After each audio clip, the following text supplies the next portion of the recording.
The vast chamber of the Galactic Council fell silent as emergency delegate Zixtal activated the holographic display. The images that materialized before the assembled representatives sent ripples of horror through the gathering.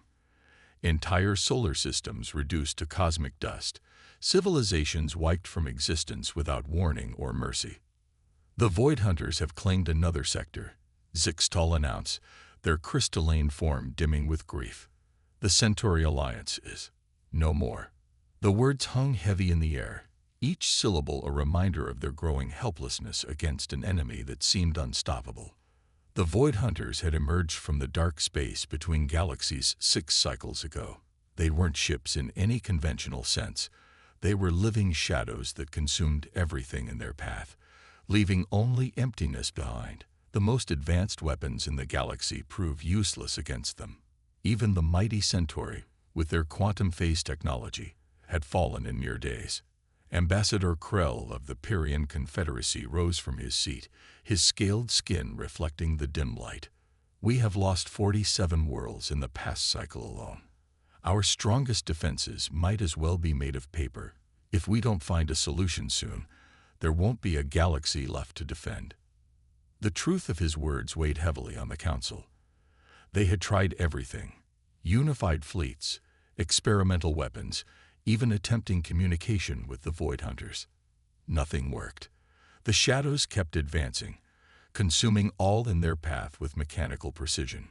It was then that Professor Nax, a relatively unknown xenorchaeologist from the Outer Rim, stepped forward. Her tentacles twisted nervously as she addressed the council. There might be another option, though you may find it difficult to believe. The council chamber stirred with interest. At this point, they were willing to consider anything. During my research into pre-contact civilizations, I discovered references to a species that evolved on what we would consider a death world, a planet with gravity nearly twice galactic standard, extreme temperature variations, and highly aggressive fauna. These beings adapted to survive in conditions that would kill most sentient species instantly. Projected images showed ancient cave paintings and primitive recordings. They depicted bipedal creatures fighting predators twice their size, surviving in frozen wastelands, and thriving in scorching deserts. They call themselves humans, Nax continued, and their homeworld is Earth. What makes them truly remarkable is not just their physical adaptability, but their psychological makeup. They evolved as pursuit predators, developing an almost supernatural ability to survive against impossible odds. Their history is filled with examples of small groups overcoming vastly superior forces through sheer determination and innovative thinking. Skeptical murmurs filled the chamber. The idea seemed preposterous. A single species that could potentially turn the tide against an enemy that had defeated the combined might of the galaxy. Admiral Verilon, leader of the combined fleet, spoke next. And where is this Earth? Why haven't we encountered these humans before? Their solar system lies in what we considered empty space, a region we long avoided due to unusual gravitational distortions. These distortions, we now realize, were masking their presence. They've developed in isolation, unaware of the wider galaxy. But their isolation may have been their greatest advantage. It forced them to solve problems without access to advanced technology. They learned to think differently. The holographic display showed more recent images, massive cities rising from harsh terrains, vehicles exploring the depths of their oceans, and primitive spacecraft venturing into their solar system. They've already survived multiple extinction-level events on their homeworld, Nax explained. Their bodies can endure extreme conditions, their minds can process complex tactical situations under intense stress, and most importantly, they never give up. Even when facing certain defeat, humans will continue fighting, adapting, and finding new solutions. The council chamber erupted in heated debate.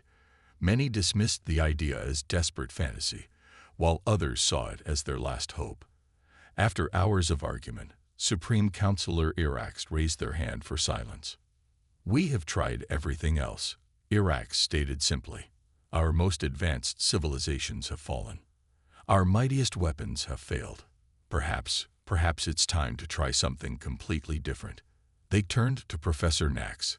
How do we contact these humans? Nax's bioluminescent patches pulsed with excitement. They've recently developed basic faster-than-light communication capability. We can send a signal they'll understand. But we must be careful in our approach. Humans are naturally suspicious of potential threats to their species. We need to appeal to something fundamental in their nature. And what would that be? Admiral Verilon asked. Their inexplicable drive to protect others, even at great cost to themselves. Throughout their history, humans have repeatedly risked everything to defend those weaker than themselves. If we present ourselves not as superior beings seeking their help, but as a galaxy in genuine need of protection, they will respond. It's fundamental to who they are. The Council spent the next several hours crafting their message. It had to be perfect, clear enough to convey their desperate situation, but careful not to trigger humanity's defensive instincts. Finally, they had something they believed would work. As the quantum transmitter powered up, targeting the distant star system they now knew contained humanity's homeworld, Supreme Counselor Irax spoke one final time. Let us hope, for all our sakes, that Professor Nax is right about these humans. Send the message. The transmission burst forth into space, carrying with it the fate of countless civilizations. As it traveled toward Earth, none in the Council chamber could have predicted just how right Professor Nax was, or how the arrival of humanity would change the galaxy forever. The message was simple. To the people of Earth, we are not alone in this galaxy, and we need your help. Our civilization faces extinction from an enemy we cannot defeat. We have heard of humanity's strength, your determination, and your courage. The galaxy needs guardians. Will you answer our call? Now all they could do was wait, and hope that the mysterious humans would prove to be everything the ancient records suggested they were. The message arrived at Earth's deep space listening stations on a quiet Tuesday afternoon. At first, the scientists at SETI thought it was an anomaly. The signal was too clear, too structured to be natural. But as they decoded its contents, the reality of what they were receiving became undeniable. Humanity was not alone, and the galaxy needed their help. Within hours, the world's major powers convened an emergency session of the United Nations. The atmosphere in the General Assembly was electric as Dr. Sarah Chen, Earth's leading xenolinguist, presented her analysis of the alien transmission. The message is genuine, she announced, her voice steady despite the historic weight of the moment. It's been carefully crafted to be understood by our civilization, using universal mathematical principles as a foundation. They know about us, they need our help, and they're desperate. General Michael Hayes of the United Earth Defense Force leaned forward in his seat, and they're asking us, specifically us, for help, not just stumbling across the first civilization they found. That's correct, Dr. Chen confirmed. They know about humanity. They've studied us, probably for longer than we'd like to think about, and they believe we have something special to offer. The assembly erupted in discussion. Some nations advocated immediate response, while others urged caution. But as the full scope of the situation became clear, an entire galaxy facing extinction, a strange transformation began to sweep through the human representatives. Admiral James Rodriguez, a veteran of 3 major conflicts, stood to address the assembly. Ladies and gentlemen, throughout our history, humanity has faced countless challenges. We've survived ice ages, plagues, wars, and our own near destruction. But we've always emerged stronger, more determined. Now, for the first time, we have the chance to prove that all our struggles, all our hardships, had a greater purpose. The screens behind him filled with images of human achievement. The first flight at Kitty Hawk, the moon landing, the Mars colonies, the recent breakthrough in fusion technology. We evolved on a world that tried to kill us every day. We fought predators, nature, and ourselves. And every time we faced extinction, we found a way to survive. Now others need that strength, that determination, that uniquely human spirit that refuses to accept defeat. The next 48 hours saw humanity move with unprecedented unity and purpose. The world's military forces began pooling resources and sharing technologies. Scientific institutions worldwide focused on adapting Earth's weapons and defenses for space warfare. Engineers and tacticians worked around the clock, developing new strategies for combat in zero gravity. But it was Dr. Elena Rossi, a theoretical physicist from CERN, who made the breakthrough that would change everything. She had been studying the messages transmission method when she realized something extraordinary. The quantum principles they used to send this message.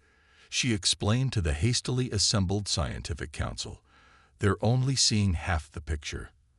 Their understanding of space-time is advanced, yes, but it's uniform. They think in straight lines, in predictable patterns. But we humans, we've learned to think around corners. She brought up a holographic display of her calculations. We can modify our experimental phantom drive technology. Instead of trying to brute force our way through space like they do, we can slit between the spaces. Their enemies won't expect it because they've never encountered a species that thinks like we do. The next few weeks saw the largest mobilization in human history. Every shipyard, every factory, every research facility worked at full capacity. The prototype warship, Humanity's Hope, began to take shape in orbit, incorporating Dr. Rossi's revolutionary drive system along with weapons designed specifically to combat the Void Hunters. Commander Sarah Martinez stood on the observation deck of the International Space Station, watching as more ships joined the growing fleet. Each vessel represented the best of human ingenuity: fusion-powered engines, experimental quantum weapons, and armor inspired by Earth's most resilient creatures. "We're almost ready," she said to Admiral Rodriguez, who floated beside her. "The fleet will be complete within days. But are we really prepared for this?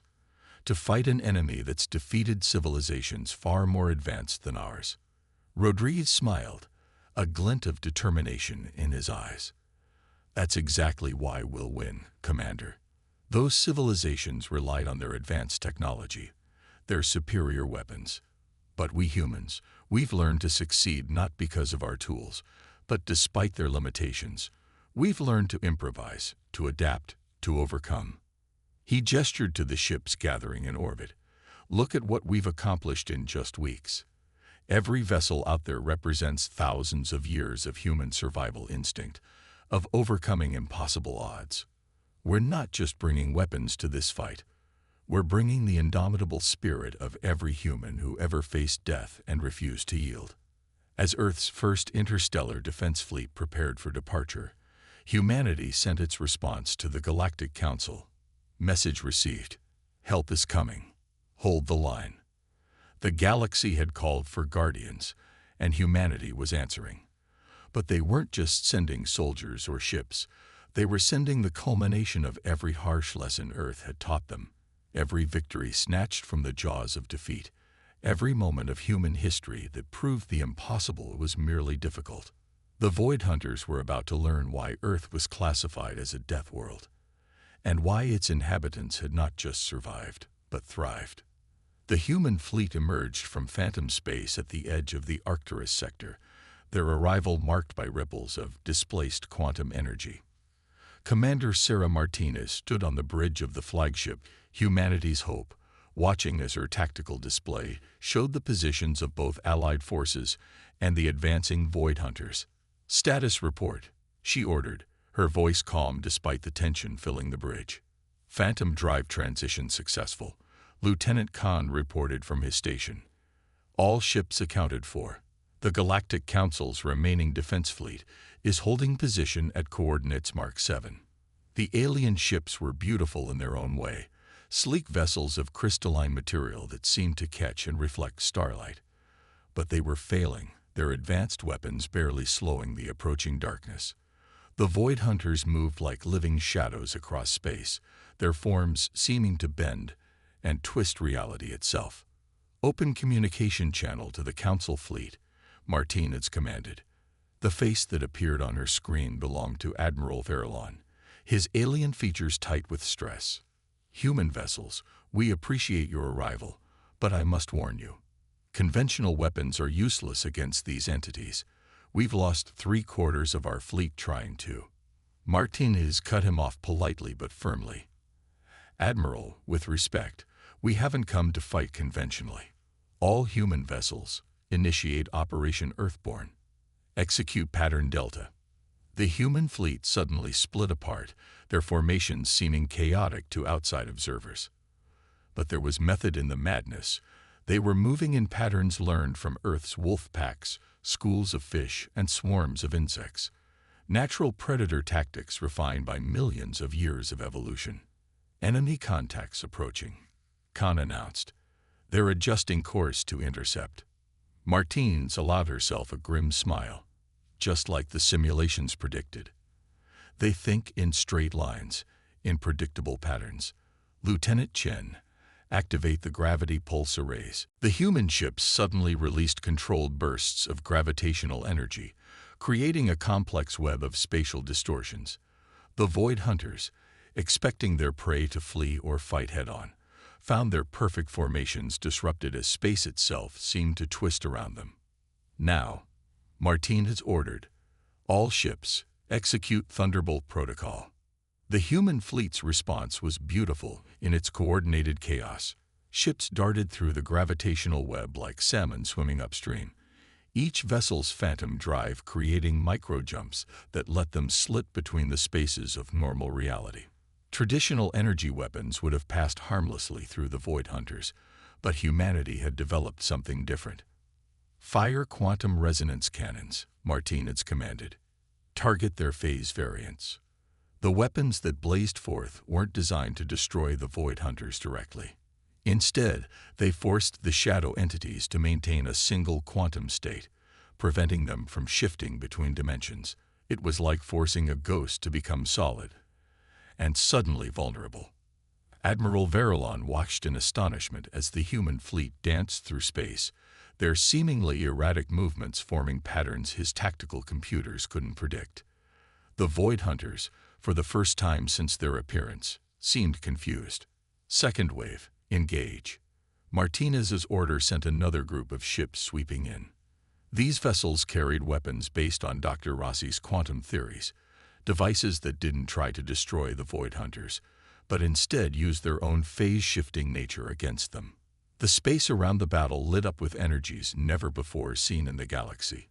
Human ships darted between the Void Hunters, like antibodies attacking an infection, their coordinated chaos disrupting the perfect formations that had made the shadow entities so devastating. They're trying to regroup, Khan reported. Shifting to attack pattern Echo. The human fleet's formation changed again, this time mimicking the defensive swarms of Earth's most successful insect colonies. As the Void Hunters attempted to adapt to one pattern, the humans would shift to another, never staying predictable, never falling into the tactics that other species had tried and failed with. Status of the resonance field, Martins asked, her eyes fixed on the tactical display. Holding steady, Chen replied. The Void Hunters are losing cohesion. They can't maintain their phase-shifted state under these conditions. The battle continued for hours, a dance of light and shadow across the stars. The human fleet took losses. These were still incredibly dangerous enemies. But they kept fighting, kept adapting. When one tactic stopped working, they would switch to another. When the Void Hunters would begin to counter one strategy, the humans would blend 2 or 3 approaches together.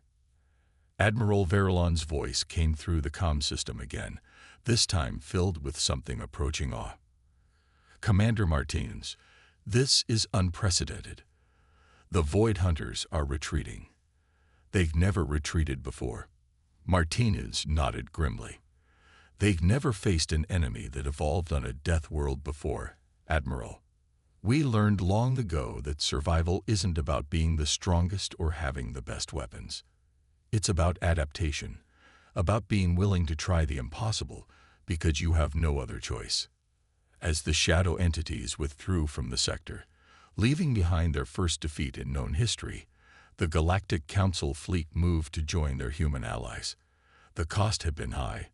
Several human ships had been lost, their crews making the ultimate sacrifice to protect a galaxy they had only just met. But they had proved something incredible. The Void Hunters could be beaten. "Send word to Earth," Martines ordered. "First engagement successful.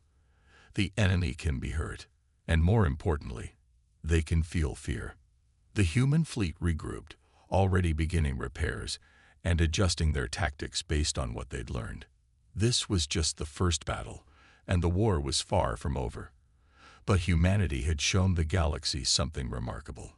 Sometimes the most dangerous predator isn't the biggest or the most advanced, but the one that simply refuses to accept defeat. As the stars continued their eternal dance, humanity prepared for their next engagement. They had brought hope to a galaxy that had forgotten what hope felt like, and they were just getting started. 6 months into the war against the Void Hunters, humanity had learned much about their enemy. Each battle, whether victory or defeat, provided new insights into the shadow entity's nature. But time was running out. Despite humanity's successes, the Void Hunters were adapting, learning, evolving their tactics. Dr. Elena Rossi stood before the holographic display in the war room of humanity's hope, dark circles under her eyes betraying countless sleepless nights. "They're changing their quantum signature," she explained to the assembled fleet commanders. "Our resonance weapons are becoming less effective with each engagement." Commander Martinez nodded grimly. "We've noticed. The last battle in the Orion sector cost us 3 ships for minimal gains. We need something new." "I think I might have found it," Rossi said, bringing up a new set of calculations. "We've been trying to force them to maintain a single quantum state, but what if we do the opposite? What if we push them into every state simultaneously?" Admiral Rodriguez leaned forward, his weathered face reflecting the hologram's blue light. "Explain." "The Void Hunters exist in multiple quantum states at once. That's how they consume matter and energy. But there's a limit to how many states they can maintain. If we could force them to exist in too many states at once, they'd tear themselves apart." Martinez finished, understanding dawning in her eyes. But implementing this theory would require something unprecedented. The human fleet would need to get closer to the Void Hunters than ever before, using their phantom drives in ways they were never designed for. The risk would be enormous. "We'll need a target important enough to draw them in force," Rodriguez said. "Something they can't ignore." The answer came from an unexpected source.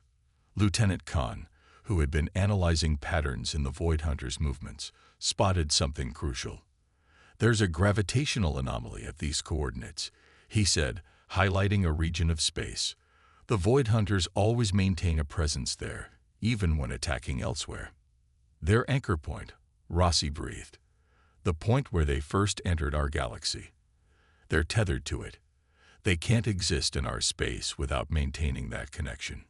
The plan that emerged was audacious even by human standards. The combined human and Galactic Council fleets would launch an all-out assault on the anchor point, but that would be a diversion. The real attack would come from a smaller group of ships, led by humanity's hope, using their phantom drives to execute a maneuver that Dr. Rossi called quantum threading. The day of the operation arrived too quickly. Martine stood on her bridge, looking at the faces of her crew. They all knew the stakes and the risks. "All ships report ready," Khan announced. "Council fleet is in position." Martinez took a deep breath. "Begin Operation Stormbreaker." The main fleet engaged the Void Hunters in a massive frontal assault, their weapons blazing across space. The shadow entities responded exactly as predicted, moving to protect their anchor point with overwhelming force. That's when Martinez gave the signal. "Quantum threading sequence initiated. All ships, execute phase shift on my mark." What happened next defied the laws of physics as most species understood them. The human ships activated their phantom drives simultaneously, but instead of jumping through space, they created a web of overlapping quantum fields. They weren't trying to move through space. They were trying to exist everywhere within a defined area at once. The effect on the Void Hunters was immediate and catastrophic. The quantum web forced them to respond to multiple threats in multiple states simultaneously. Shadow entities began to fragment, their perfect formations dissolving into chaos. Energy readings are off the scale, Rossi reported from her station, her voice tense with concentration. The quantum cascade is working, but our ships can't take much more of this. Warning alerts blared across the bridge as the phantom drives pushed far beyond their design limits. Hull plates groaned under impossible stresses as reality itself seemed to twist around them. Hold formation, Martinez ordered. We just need a few more seconds. The Void Hunters, for the first time, seemed to be in pain. Their shadowy forms writhed and distorted, trying to escape the quantum web that forced them to exist in too many states at once. But they couldn't retreat, not while maintaining their connection to the anchor point. Structural integrity failing on decks 3 through 7, Khan reported. Engineering reports phantom drive containment at critical levels. Martinez gripped her command chair. Just a little longer. Now, all ships, emergency phantom jump. Get clear. The human fleet pulled back just as the quantum cascade reached its peak. The Void Hunters, trapped between too many states of existence, began to collapse in on themselves. The anchor point, their connection to this galaxy, shattered under the strain. The effect rippled outward like a shockwave through quantum space. Everywhere in the galaxy, Void Hunters began to lose cohesion, their forms dissolving as their connection to this reality was severed. Multiple hull breaches. Khan shouted over the sound of straining metal. Phantom drive is offline. Emergency power to life support and containment fields, Martinez ordered. Get damage control teams to those breaches. We're not dying here, not after coming this far. As the quantum storm subsided, the bridge crew of humanity's hope looked out at a transformed battlefield. Where once there had been an unstoppable enemy, now there was only empty space and scattered remnants of shadow stuff that were already fading from existence. Admiral Verlon's voice crackled over the damaged comm system. Commander Martinez, I don't understand exactly what you just did, but sensor readings confirm it. The Void Hunters are gone. Not just here, but everywhere. Humanity actually did it. Martinez looked around her damaged bridge, at her exhausted but triumphant crew.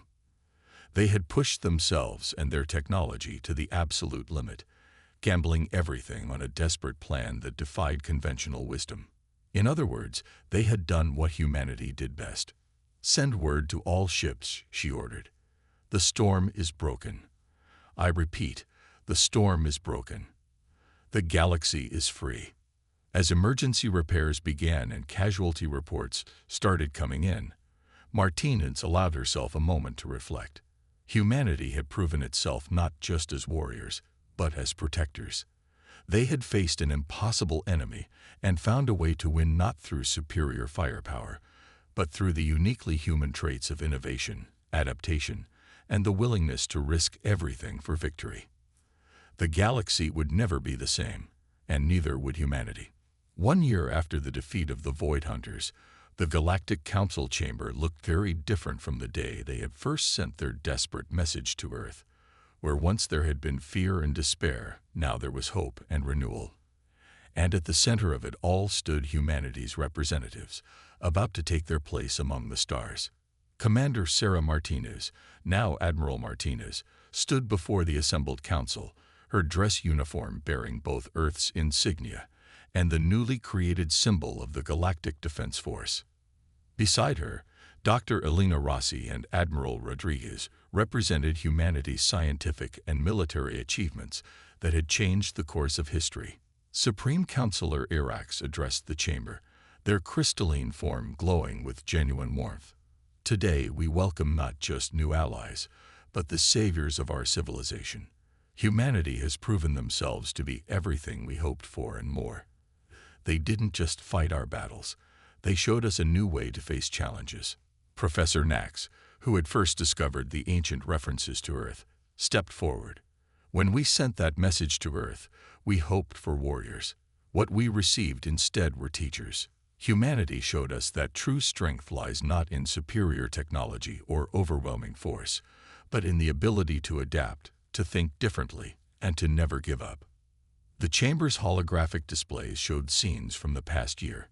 Human ships introducing their phantom drive technology to their allies, Earth's scientists working alongside alien researchers to develop new defensive systems, and joint military exercises where humanity's unconventional tactics were being taught to the galaxy's combined forces. The humans have a saying, Admiral Verilon added, his voice carrying clear respect. They say that necessity is the mother of invention. They proved this by developing in mere weeks what our civilizations couldn't achieve in centuries. But more importantly, they showed us that being advanced doesn't always mean being prepared. Dr. Rossi stepped forward to speak, her voice steady despite the gravity of the moment. We came from a world that challenged us at every turn. Earth taught us that survival isn't about being the strongest, it's about being the most adaptable. Now we want to share those lessons with the galaxy. The images shifted to show the new Galactic Defense Academy being constructed in Earth's orbit, where species from across the galaxy would train together, learning to combine their various strengths and overcome their weaknesses. Human instructors would teach not just military tactics, but the thought processes that had allowed Earth's inhabitants to survive and thrive against all odds. But perhaps our greatest contribution, Martins added, isn't our technology or our tactics.